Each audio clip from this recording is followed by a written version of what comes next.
ورحمة الله وبركاته.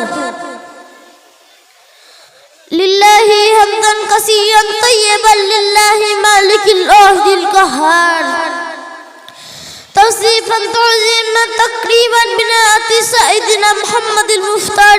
أما بعد فأعوذ بالله من الشيطان الرجيم. بسم الله الرحمن الرحيم. إنك لعلى خلق عظيم. আলহামদুলিল্লাহ, সমস্ত প্রশংসা সে বিশ্ব তার সাজিবের, যিনি অসীম দয়ালু, অধিক বিদ্যমান, তার কোনো অংশীদার নেই, যিনি মহিয়ান কোরিয়ান সর্বশক্তিমান, তার দরবার শুকরিয়া জানিয়ে সকল উচ্চাজ বলে আলহামদুলিল্লাহ। অতঃপর দরুদ ও সালাম বর্ষিত হোক সেই শিক্ষকের শিক্ষক, মাস্টারের মাস্টার, ডাক্তারের ডাক্তার, বৈজ্ঞানিক বৈজ্ঞানিক, সাহিত্যিকের সাহিত্যিক, এতিমের পিতা, গর্বের হৃদয়, সকল জীবের জন্য এক রহমত, নিখিল বিশ্বের উর্বাম, সৃষ্টি নবী পুণ্যের ছবি, নবকুলের শিরোমণি, এই কালে দিশারি, বড়কালের কান্ডারি, আর মরুদুলাল, আমি না মায়ের হিলাল, আমি ছন্দের শিরোমণি, তুই চন্দ্রের থেকে সুন্দর, তুই পুষ্পের চেয়ে বড়, তুমি ঝর্ণার চেয়ে নির্মল। তাহার সানে মধু সুরে প্রাণ খুলে বলি সাল্লাল্লাহু আলাইহি ওয়াসাল্লাম।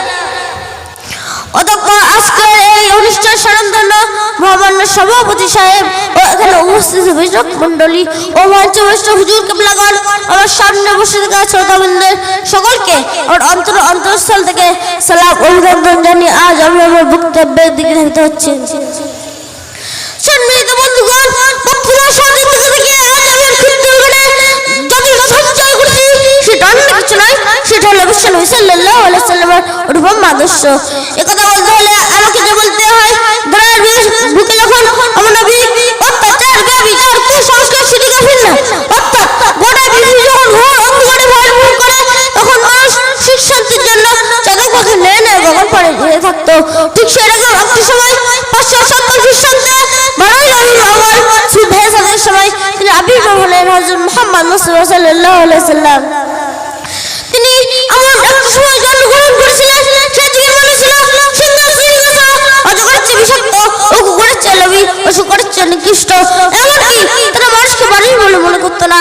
মোট কথা ভরপুর ছিল পৃথিবীটা। ঠিক সেরকম একটা সময় মানুষের মনে শান্তি ফিরিয়ে দিতে লজ্জিত, বঞ্চিত, অবহিত এবং দুর্বল মানুষের অভিভাবকে ভ্রান্তি, পথক পথিকে দিশালি কুসংস্কার দূর করতে এসেছিলেন সেই রাসূল সাল্লাল্লাহু আলাইহি ওয়াসাল্লাম। সুতরাং নবী সাল্লাল্লাহু আলাইহি ওয়াসাল্লামের 63 বছর জীবনী, অবিশ্বাস জীবনী, তিনি উপহার দিয়েছিলেন না হিন্দু, মুসলিম, ইহুদি, খ্রিস্টান, রাখাল, কৃষক, ধনী, গরিব, ফকির, দরবার, যোদ্ধা, সেনাপতি, ছাত্র, শিক্ষক, শ্রমিক, মালিক, সরকার, সর্বশ্রেণীর মানুষের জন্য প্রয়োজন। সম্মানিত বন্ধুগণ, যে দেশের মর্যাদা আবিষ্কার করতে পাওয়া যায়নি, অন্য দেশের মতো